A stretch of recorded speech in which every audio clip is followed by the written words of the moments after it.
the foundational building block of my newsletter is my curiosity and my desire to really understand and thinking about the future, thinking about my impact in the world. But everything comes from my curiosity. That's the authenticity. Brazilians like to try technology, and I think that Brazil will be one of the first countries that are going to use AI in a really deep and creative way. So I expect to see a massive change in society.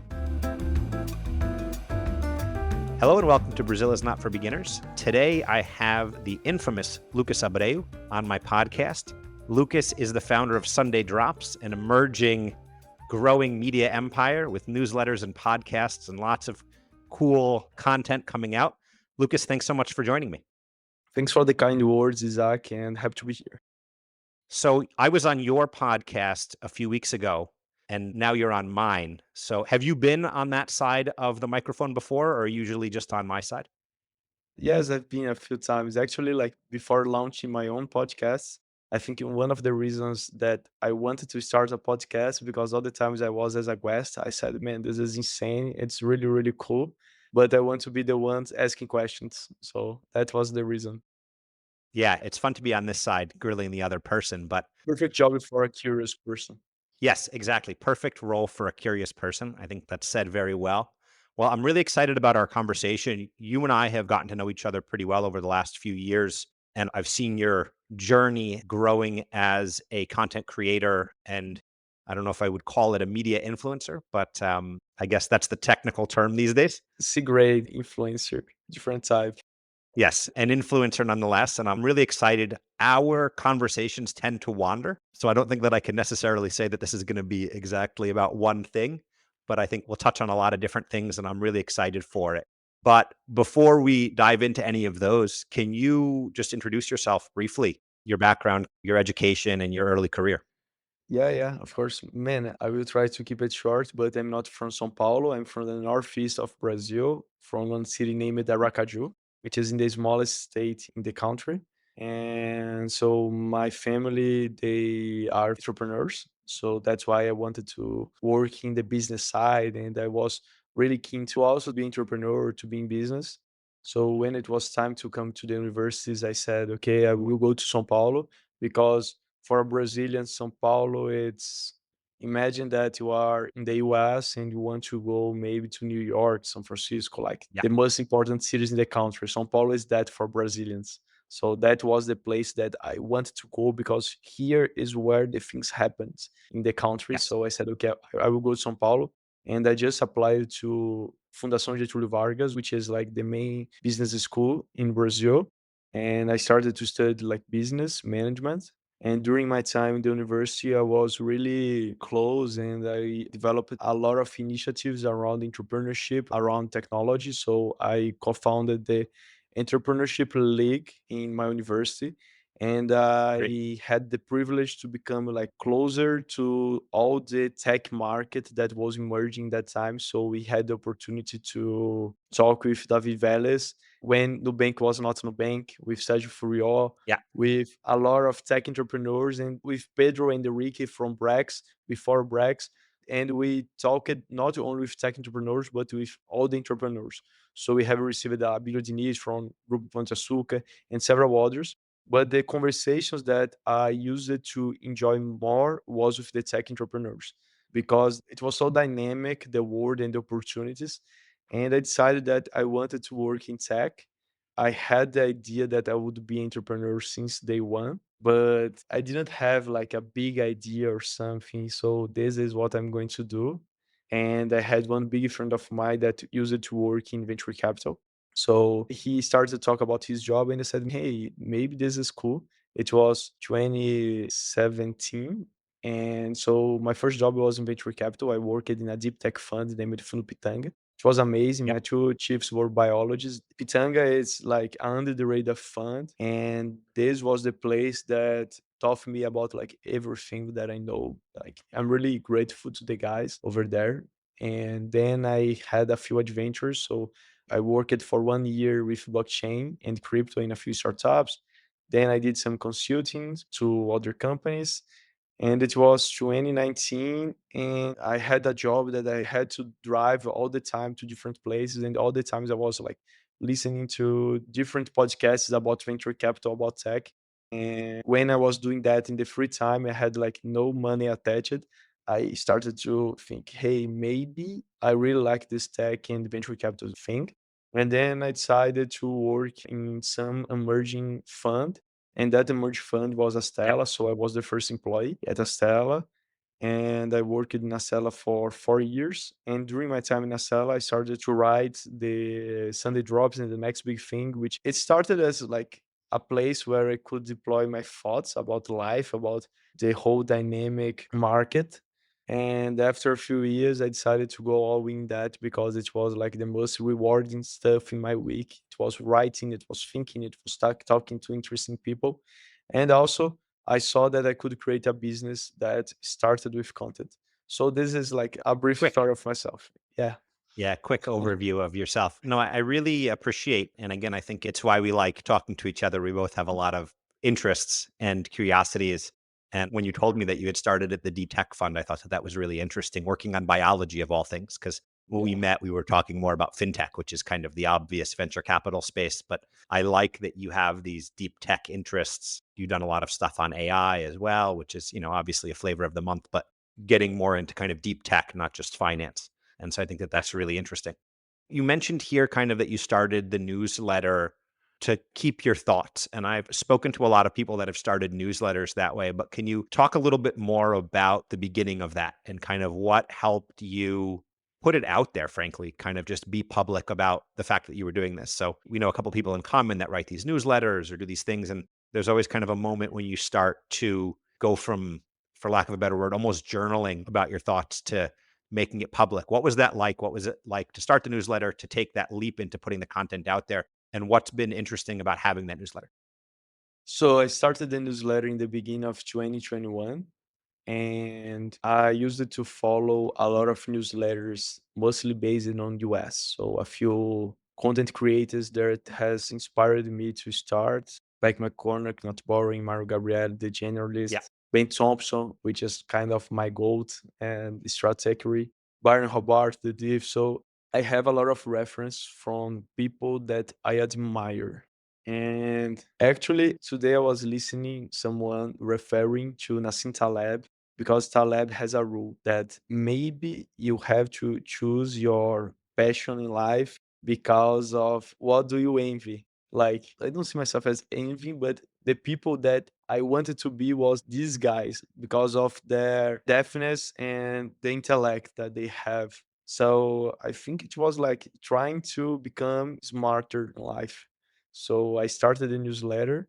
And I think one of the most important things that I did in the beginning was to establish with myself a cadence of newsletters. So I said, hey, Lucas, you are going to write every week for at least 3 months. In 3 months, you evaluate if it is good or bad, and you decide if you want to continue or not this new side job. So I wrote every Sunday for 3 months. And after that, I thought that I was becoming smarter. I was becoming better at my job as a venture capitalist. Yeah. And I was meeting a lot of interesting people and also entrepreneurs. So it was something that I did in my life that turned like all my life better in different ways. So for me, in the 4 years, I have never run out of ideas to write because I'm really curious. Yeah. And this is so important for me. For example, this week I tried the deep research feature from OpenAI. And man, I started to think a lot about life, about the future of jobs. And my reaction is, hey, I need to write about that because I only know what I really think about is when I write. Like writing is thinking for me. Yeah. That makes sense. And I think that I've been writing for 4 years and I don't see myself as like the best guy in growth, but I'm really consistent. And that's the most important thing. If you write a lot and if you are like delivering a lot of output for the ecosystem, you are going to get growth and you are going to become bigger and better on that. So That was the reason, and it's a long way. Probably when this episode is going to be launched, I will cross the mark of 10,000 subscribers, which is like That's I've amazing. been writing for, yeah, it's amazing, but I've been writing for 4 years and I'm really consistent.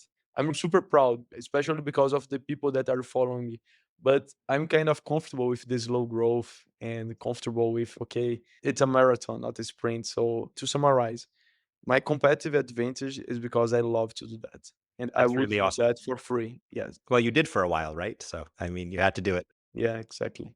I really like that. And when I started this, I think I might have mentioned the idea to you when I said I was going to do the podcast, but to a couple of other people that are also content creators. And they talked about two things. And, you mentioned the first one, which is consistency and just doing it regularly, knowing that you are going to do this and your mom and your brother are going to be the only people listening for a little while. And then maybe some other people will catch it. And there's no, secret hack to doing this, that you just need to be consistent and put it out. And then the other thing is kind of finding your voice and being authentic. And so I'm curious about that and how you think you've done that over time. You've mentioned the curiosity, and I think writing is really good for consolidating your thoughts, right? So you need to make them concise, you need to make it make sense. You can't just stream of thought it. And so it forces you to have those arguments. But can you talk a little bit about how you've found your voice in the newsletter? And we'll get to the podcast in a second, but also in the podcast. I think I'm still finding my voice. Like I'm still looking for that. But I think that the foundational building block of my newsletter is my curiosity about the different stuff and my desire to really understand and thinking about the future, thinking about my career, thinking about my impact in the world. But everything comes from my curiosity. And that's the authenticity. Like I see myself sometimes as a researcher. Like I really want to go deep on a subject and I'm like super curious about something and I'm trying to get this concept or idea that is kind of complicated and to Yeah. bring into the reality of the entrepreneurs, of the investors. But definitely it's extension of my curiosity. That's where the authenticity comes. Very cool. You've mentioned to me before, and I'm going to ask you about the podcast and how you started that now, but also how you've seen that sometimes, and I think I've seen this as well, the episodes that you think are going to be really popular or the newsletters that you think are going to be really well read are not. And then some random one about some niche topic that you thought nobody would be interested in is really popular. So I guess I'll leave that as a question in terms of your experience with that and kind of how you've navigated that idea of maybe not trying to cater to your audience, but catering to yourself, but also what made you want to add a podcast to the newsletter, kind of begin to produce other types of content? I think that there is a direct correlation between the amount of work that I put into an article with the repercussion of the audience. I think that Very when I cool. work more and more in an article, usually it tends to bring more repercussion. So it's kind of a direct relation. In the podcast, I think it's usually random. Like there are some quests that I bring that no one knows them and the Yeah. episode becomes really popular and there are other people that I bring that this person is super well known, super respected, and the podcast is good, but the repercussion is super low. So it's kind of a different rule. I wanted to add the podcast because I love to listen to podcasts. Like my life in the past 10 years has been listening to podcasts. So this was a project that I was thinking about maybe before even the newsletter, but I never had the courage to start before. Interesting. And I think that if I have started before, it would be definitely bigger. I would have learned even faster about the podcast world. But that was the reason. Like I really wanted to talk with smart people, and there was a good opportunity because mostly of the podcasters they don't thinking a lot of what the conversation will be about. So I was trying to bring a podcast where the insight per minute would be really high. So That's a great goal. yeah, that was the reason, but I'm still learning about podcasting. It's a different science than newsletter. Yeah, I can't tell you that I have any advice for you. I show up and record with interesting people and just hope that people listen, I think is the game. But you've had some really interesting guests on the podcast since you've started. And I'm wondering, like you said, you've done lots of different topics. Who have been some of the more interesting guests, other than myself, of course? What are some of the things that you've learned that have really stood out, the surprises and the insights that you've gained? I had the pleasure to receive a lot of different good guests. I think that one that stands out is the one with one really random person, which is a big friend of mine, Bruno Coba. He is a Stanford MBA student, and the Okay, podcast was about, "Hey man, how is life in Stanford? What do you do? What do you think about the future?" And that was like one of the most well-rated podcasts in the history funny. because it was like really truthful about, hey, I'm not sure how is the job market for MBA students. So it was direct, and it was some kind of content that you can't see in other places. Someone Yeah, studying in Stanford, he was like ending the first year, going to the second, and discussing openly about the trade-offs, what he learned, what he has seen like in San Francisco. So for me, it was an amazing episode because it was mostly about life. So it was a really direct and insightful podcast. that's really cool. It sounds like a really authentic conversation. And, I think about it when I do this is obviously you've been on other podcasts and you have your own, but I do try to find people that don't go on many podcasts and that don't have much of an outlet. I've had people obviously that have come on, but I try to get topics that one are interesting to me so that I'm going to have an interesting conversation. So somebody that would just be fun to talk to about something interesting. And then somebody that wouldn't normally come on somebody else's podcast. And it sounds like with Bruno, that was the case. So Yeah. congratulations on that. One of the other things that you mentioned at the beginning, you mentioned, Sunday Drops, which is the newsletter, and Sunday Drops, the podcast. You also mentioned the next big thing, which is the report that you do every year with Julia Jaluka. And Julia came on last year to talk about the report, and you guys published it relatively recently. And so, can you tell us a little bit about the report and what got you guys started working on it, but also some of the kind of insights and findings that came out of this year's report that you found really interesting? We started the report because we wanted to have really good insights direct from the people that are leaders in Latin America.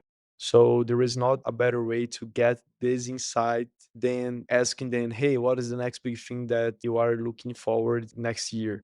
So since the first year, AI is kind of dominating and monopolizing the discussion. And that's interesting because like we started the report 2 years ago, and it was less than 20 days after the release of ChatGPT 3.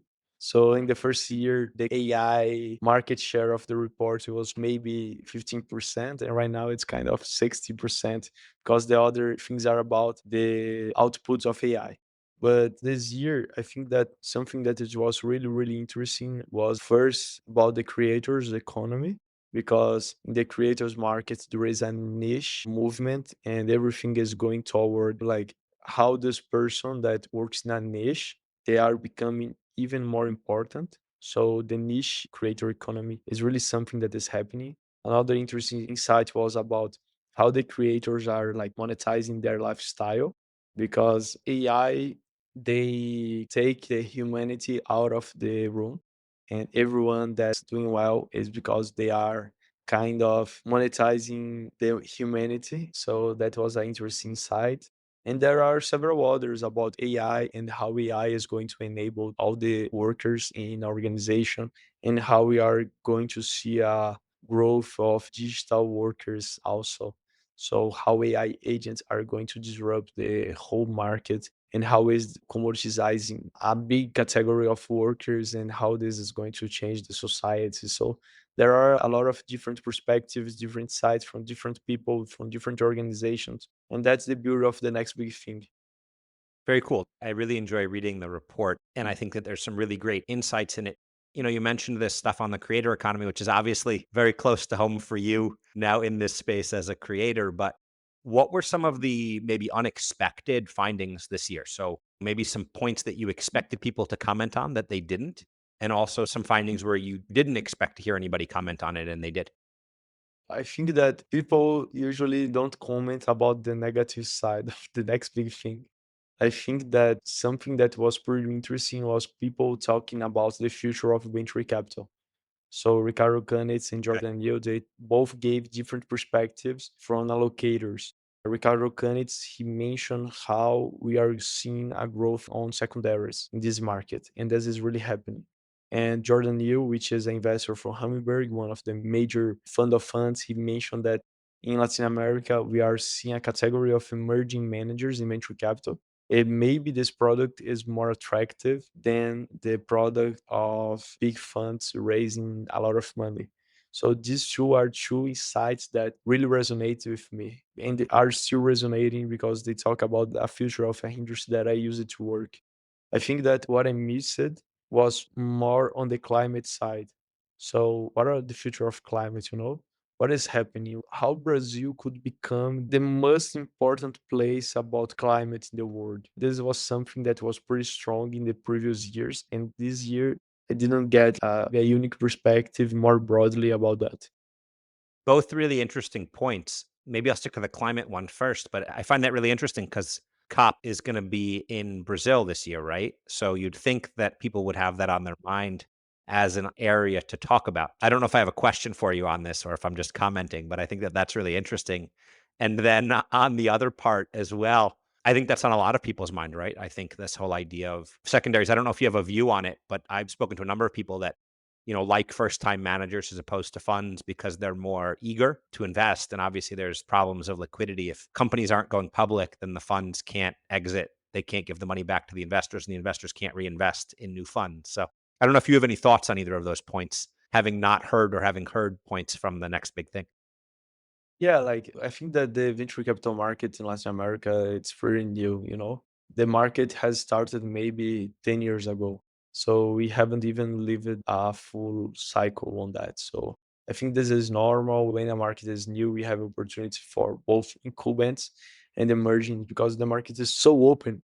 And I think that the preference for emerging managers, they come from the perspective that they can bring a better return profile even that the risk is bigger, maybe they can have like a better outcome from that. And this is something that is pretty important in Latin America because our interest rates are so high that you need to have great returns to compensate all the risk that you have in the region.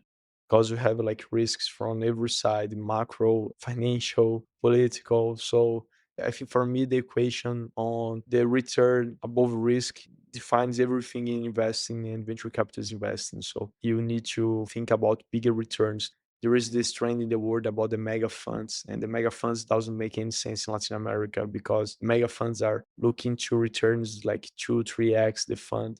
And 2, 3x in 10 years in Latin America, it's not a really good return because you have a high cost of opportunity. So this is like one insight that I had.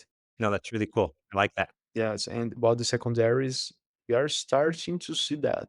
But the big problem that I see in secondaries is because there is like a big difference between how someone is evaluating the opportunity, the asset, and the face value of the asset. Like it's a big gap. So You always value your item over somebody else's more, right? I think there's yeah, tons of sociological studies on that of the mug that I made is worth more than the mug on the shelf in a store irrationally. yeah, exactly. Very cool. Well, we've talked about lots of different things, and I know you have a specific interest in education. And I'm wondering where that comes from and why you think that that's an area that's so ripe for innovation. Yeah, like education has changed my life completely. Everything I have is because of the education, not only the university and the formal education, but especially the informal education. And I think that education is the first market that's going to face a massive disruption given AI because what universities they mostly teach is technical concepts and technical right now is going to be like AI doing 90% of our job. So you need to learn so much more about how to use a machine to do your best job. And the university they are not prepared for that. Like the whole knowledge is completely different. So I think there is going to have a massive disruption. And the other side, it's about power like use it to go to a great university because they are institution so they have power and this power is moving from institutions to people so maybe you are going to respect more a person that does some kind of job and maybe post it online than a institute so I'm pretty sure that you would be like a better teacher on startups than the teacher that I used to have on my university. because you have the empirical knowledge about that. And there is two different things. Like I think the future it's owned by the things that you can not train someone to do it. And so I think the future of the universe is not the universe, every course, everything that guides someone through a learning of something that cannot be directly teach. So this is the market that's pretty obvious that's going to face a massive disruption in the upcoming years.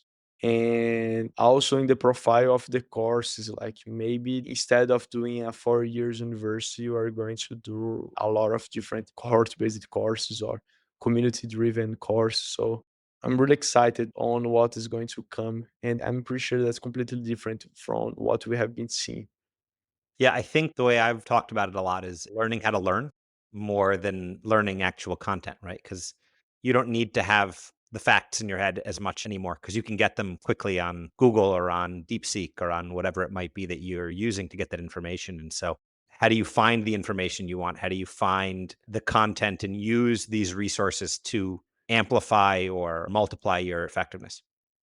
Yeah, like the main reason someone goes to university is because they are following the roadmap of life that you study in school, you go to university, you get a job. And what is a job? It's a bundle of tasks, right? So you have kind of maybe three different tasks. You have the routine tasks, which are like the low value, the shallow. You have the specialized task, maybe, where like you use your knowledge and you apply it, and you have the tacit strategic, which is like making decisions, understand the context, the human relationships. And I think that the first thing AI is automatizing is the shallow part, the routine. But the big thing for me that's happening right now is because AI is transforming the specialized. Because through tools like deep research, you don't need to be a lawyer to create like a good version of a document, or you don't need Yeah. to be a writer to create an article. So I think that everything is going to the tacit, which is the things that the machine can't copy from you. What are these things? Storytelling, human relationship, creativity, intuition. And I really think that is like the best and the worst of the times right now.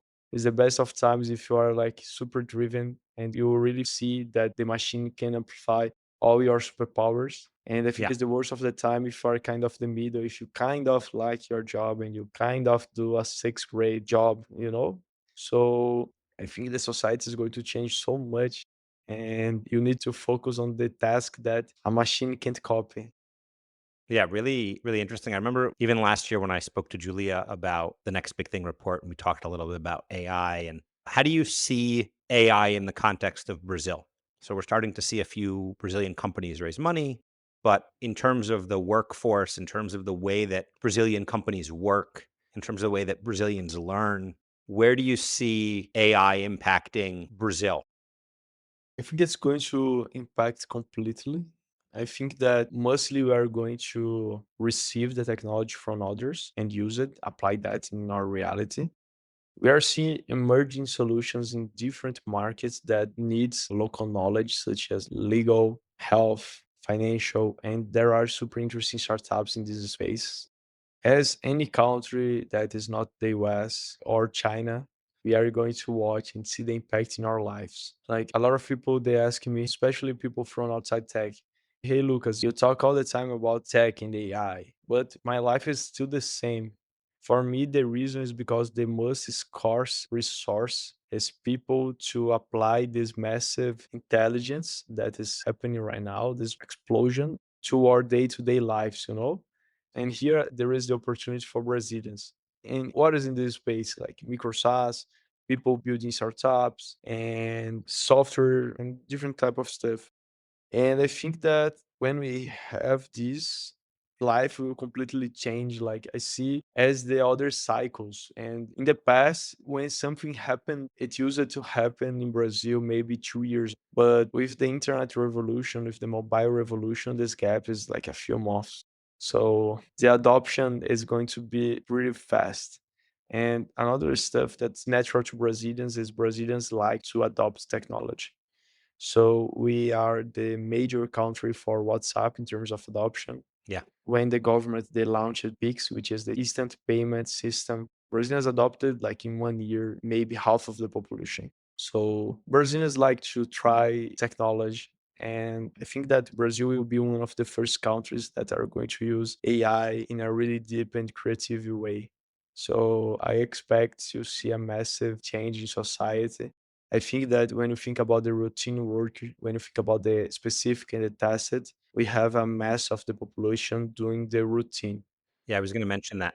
And maybe because the workforce is kind of cheap, maybe it will not replace the work. I'm mostly worried for the people in the middle, which is kind of the middle class of Brazil. What will happen Yeah. to these people? I'm not sure. I was going to bring up that point because I find that, and I think I've mentioned it here before, there's a lot of companies that solve problems with people, right? So you need to do accounting, you need to do call centers, you need to do tasks. And where I think I was used to those being automated in the US because labor is a little bit more expensive. Labor is sometimes so cheap here that you just throw people at a problem instead of doing software. And so I've always wondered where that point is where a problem is worth solving via technology as opposed to just throwing people at it. And I'm wondering if AI makes that cheaper to do, or is that fine line where now rather than throwing 10 people at that problem, I'm going to make the capital investment on the technology because the capital investment isn't that high anymore because AI might help me solve it. So I think that maybe you're thinking about it right, where it's that middle level of person that's going to be most disintermediated by AI. I hadn't thought about that one before. I thought about it more from the kind of mass of people, but maybe it is from that middle part there. Yeah, I agree with you. I think that we are going to see a tale of two different places, and the middle is maybe the worst place because it is like more expensive than the routine, and we are going to have the technicity of something is kind of the asset, and this asset is becoming a commodity, and with that it's kind of dangerous for them because people will value its work as cheaper. So I think it's Yeah. like the first to be impacted, not the routine, because we are going to have a few years if we are going to change the routine work. It will eventually, but I think that the mass disruption will come to the middle of society. Yeah, I think that's a really interesting perspective. Are there other areas that you're excited about in Brazil? Are there other sectors? Are there other industries that you're excited about in a Brazilian context? Biology, you mentioned climate, medicine. Are there areas that you really get excited about? I think the creators economy, Brazil can export a lot of interesting stuff to the world because it's kind of one of the markets that we are in the frontier because Brazilians really like creators and we are so much more creative than people in other countries about how to monetize the work of creators. So I think this is one of the most interesting markets to follow closely in Brazil. Interesting. Health is also facing massive disruption in Brazil, like I think in the world. So we have a relationship with the health insurance, with the hospitals, with the doctors that is pretty unique. And how tech is going to change this relationship. It's something for me that's pretty interesting. Brazil has a lot of problems, and then we have like a lot of probable solutions for people that wants to build. So for me, this is one of the most exciting things in Brazil. We have the fintech side. We have a lot of entrepreneurs. So we have a lot of small companies. So what is going to happen with the SMB and the solopreneurs market is going to be something interesting. So I'm pretty excited about different markets. Very cool. You mentioned health there, and one of the spaces that I look at Brazil and don't quite understand why it's not growing, and I don't know if you have any thoughts on it, is senior care or elder care. So Brazil Yeah. has an aging population. It has a lot of young people too, but it has a significant population of older people that are aging. And you see this in the US and in Europe where there's whole industries developing around taking care of retired people and people that are aging and aging well. And I haven't really seen it develop in Brazil. I don't know if you have any thoughts on that. I think it's going to happen. It's inevitable. So I think it's starting to have some traction because I think that we are in a tipping point in terms of the population becoming older. Maybe it's the first generation that we have that's getting older, but we still have a lot of families that are one father, one mother to maybe four sons or daughters. And this is going to change. So unfortunately, the burden of someone that is like really old is split in different people. Yeah. I think then the next generation will be completely different because people are having less kids, but we are starting to see this economy to pop up. We still have problems with what is the market value of the solution. So, what is the Yeah. average check size like for how much these people are willing to pay, you know? But this Yeah. is something that will happen. And whoever is doing this thesis in Brazil, I'm pretty sure that will become really big. It's an inevitable thesis. Yeah, I liked your comment there about population dynamics, where we're still seeing large families taking care of elder people, right? So it is four brothers, it is three siblings or whatever that are splitting the cost of the care, and you still have cheap labor. But as we go forward and people have one or two children instead of three or four or five, that's going to be a different burden. So I think that that's a really interesting point. And you mentioned that on my podcast, how family is strong in Brazil. Yeah. And I think this also impacts this market for now. I think in the future, the family institution, unfortunately, is going to become weaker because it's kind of direct correlated with the size of the family or something like that. So people are closer to the family, and even when they become older, they try to stay together, you know? Yeah, no, I think that's a really great point as well, just the importance of family. And I'm not going to let you age not in your home or not with us the Yeah. way that in the US or in Europe. I think that's a little bit more distant among some people. So I think it's maybe a Latin culture thing. Yeah. One of the other things I wanted to chat with you about, and we've talked a lot about it as you were at a VC and then as you left Stella and previous stops, but you worked with this industry for a while and you and I have talked a lot about some of the characteristics of it and the asymmetry of information between a VC and an individual. Hopefully a founder, if even if they're a serial entrepreneur, is doing it 5 or 6 times. A VC is making or evaluating dozens of companies at any one time. And so there's kind of this asymmetry of information and in some cases also a lack of alignment. And so I'm just wondering if you can talk a little bit about your experience working in VC and about the VC environment in Brazil. So you mentioned at the beginning that VC is still pretty young in Brazil. It's 10 years, you're kind of beginning to complete a cycle. So Yeah. just talk a little bit about your experience in VC and maybe we can go from there. Yeah, like I think that we are still in the first cycle. So every new industry, every new market, they face different mini cycles of growing, learning, becoming better. I think that for founders, it's kind of hard. I think it's completely different environment from, for example, the US, where you really have people eager to give you money to try it. So people are more comfortable with the concept of failing Yeah. because it's kind of part of the game. And I think Yeah. that You and I have mentality talked is, about that. yeah, the mentality is kind of different in Brazil. I think it's developing when you are completely in this cycle. But for me, venture capital is a game where you stake your bets and that's it, you know? So it's all driven by power law. So you have to be comfortable with the fail. I think on both sides, right? For the VC and for the entrepreneur. Yeah, exactly. Do you have any tips for entrepreneurs that are dealing with Brazilian VCs? I think that given that our market is smaller than others, we have a lot of people demanding money and not a lot of people having money to invest. So you have to be patient because we're going to have a lot of conversations. I think that in Latin America, money has to be a upside, not a source of life.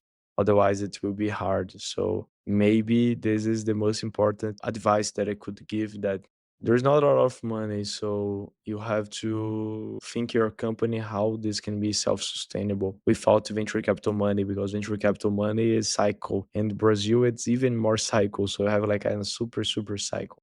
So you can't depend on that. No, I think that's great advice. And, there's a lot of foreigners and investors from abroad that listen to this. I don't know if you have any advice for them as they think about tech investing in Brazil. I think that we have some of the most amazing entrepreneurs in the world. People are really creative, people are really good, people are really driven.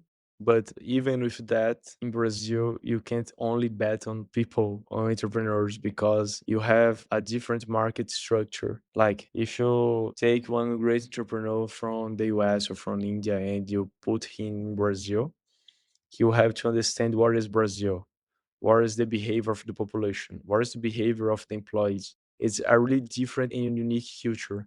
So I think that you need to spend some time in Brazil or have like local partners to guide you through this journey. because I think there is a compounding effect when you understand Brazil, but you have to understand what is this region, you know? Like the culture in Brazil, it's so unique and it's so similar and different in the same way. And I think it's beautiful, but it's kind of hard to understand. So you have to have some boots on the ground, you know, with local partners or spending some time in the region because you start to understand where is Brazil, what are the opportunities, what are not opportunities. So the whole thesis matters a lot. Yeah, I think that's common feedback is spend some time here and get to know it because it is so Yeah. different. You can't apply only the rational knowledge in the region. A lot of rational stuff doesn't work in the world, but especially in Brazil. So Well, it's rational in Brazil's rationality, right? I think that's the point, and it's not rational by somebody else's rationality. imagine you are receiving someone from US in Rio de Janeiro and he asks you, "Hey man, is it dangerous here?" And you say, "It's not dangerous, but you know, you have to stay awake because maybe, but it's not dangerous." How to explain that? So this is Brazil, you know, there are a lot of stuff that are kind of even hard to explain. Yeah, I think it comes back to almost what you were talking about with the education is you can read about Brazil in a book or listen to my podcast and hear about it, but until you're here and on the ground and seeing what it is, like you said, is Rio de Janeiro dangerous? Statistically, yes. Will something happen to you? Probably not. So I think that Yeah. those are oxymorons that kind of happen, right? It's just the uniqueness of the place and what makes it exciting at the same time as it makes it crazy. Yeah, exactly. Awesome. Well, I want to be cognizant of your time. I do love our chats, and this one's been great. So I really appreciate you coming on. But, I always like to ask at the end of my podcasts, what does the expression Brazil is not for beginners mean to you? This is a really good question, and that you can't be naive in Brazil. Okay. Can you offer a little bit more detail? Like you can't be naive in the region because there is so many different realities, so many different scenarios, so many different learnings, specificities about the region that it's never Hmm. easy in Brazil. So to really accelerate your life, your growth, your company, you have to stay really focused and really understand the reality of the region. So you can't be naive that, hey, I'm going to create this amazing software company that is going to solve this problem in unique way. Here it makes total sense. I will talk with the companies. When you're going to talk with the company, they say, hey, this looks amazing, and they'll never answer to you again. So it's different. The reality is so much different than the other parts of the world that unfortunately maybe we lose a bit of the utopic world that you can see, for example, in Silicon Valley, that you can create anything and the world is yours.